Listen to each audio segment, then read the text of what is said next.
Guys नमस्ते। आज हामीहरू भैँसी चराउन चाहिँ चौरमा आएको छु। हेर्न सक्नुहुन्छ कस्तो कस्तो भैँसी छ। यहाँ चाहिँ भैँसी चाहिँ बिक्री गर्ने पनि छ। तपाईहरु लिन चाहनुहुन्छ भने हामीसँग सम्पर्क गर्नुहुन्छ। अनि भैँसीको मालिकहरू यो एउटा यो केटी रहेछ, त्यसको नाम चाहिँ सरस्वती हैन।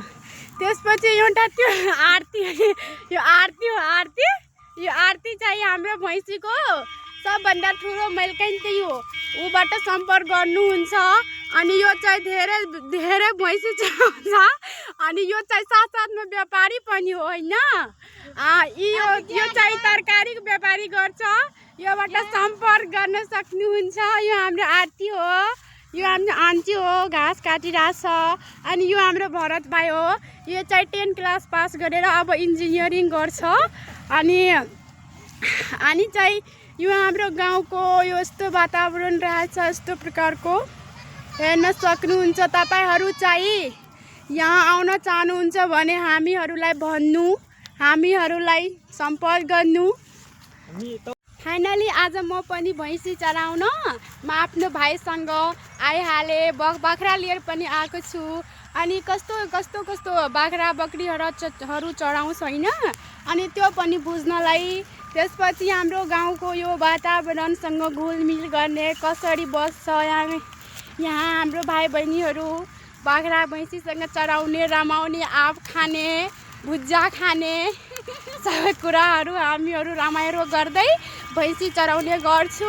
तपाईहरु चाहिँ पनि भैँसी चराउन आउनुहुन्छ भने आउनु, मसँग खेल्नु कुद्नु। हामीहरूसँग यसरी रमाइलो गर्दा गर्दै हामीहरूको पुरै दिन बित्छ हैन। बगरी आँक्दा त म त परेशान भइसकेँ यार। कस्तो हरामी रहेछ। म त पुरै थाकिसकेँ। बाली नालीमा जान्छ। मलाई त गाली खुवाउँछ यो। यस्तो हाम्रो गाउँ पर्साई, राजबाडा नगरपालिका वार्ड नम्बर 14 गाउँ पर्साईको यस्तो चौरीको सिन रहेछ। तपाईहरु आउन चाहनुहुन्छ भने आउन सक्नुहुन्छ। यति राम्रो हरियाली छाएको छ। आजकल हाम्रो यो गाउँघरमा यस्तो हरियाली छाएको छ। अहिले चाहिँ बसन्त ऋतु चल्दैछ, आँप फलेछ, कोइलीहरू कुकिरहेछ हैन। यहाँको वातावरण चाहिँ धेरै राम्रो छ, शान्त वातावरण छ हैन। तपाईहरु पनि आउन चाहनुहुन्छ भने हाम्रो गाउँ राजबाडा नगरपालिका वार्ड नम्बर 14 टोल पर्साईमा आउन सक्नुहुन्छ। यो हाम्रो बाख्रा हो, धेरै परेशान गर्छ यार मलाई यो त। आजकल हाम्रो गाउँमा नहरको विकास भइरहेछ। यो हाम्रो आरती बहिनी हो।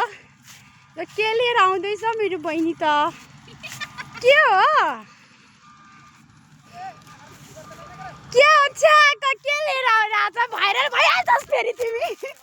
हेर कस्तो परेशान छ के गो। खुट्टालेर मेरो तल फालिरहेको थियो मेरो मोमा। फाइनली गाइस मेरो ब्लग सक्यो। बाई, फेरि भेटौँला। हाम्रो यो ब्लग मन परेमा लाइक कमेन्ट गर्नु होला।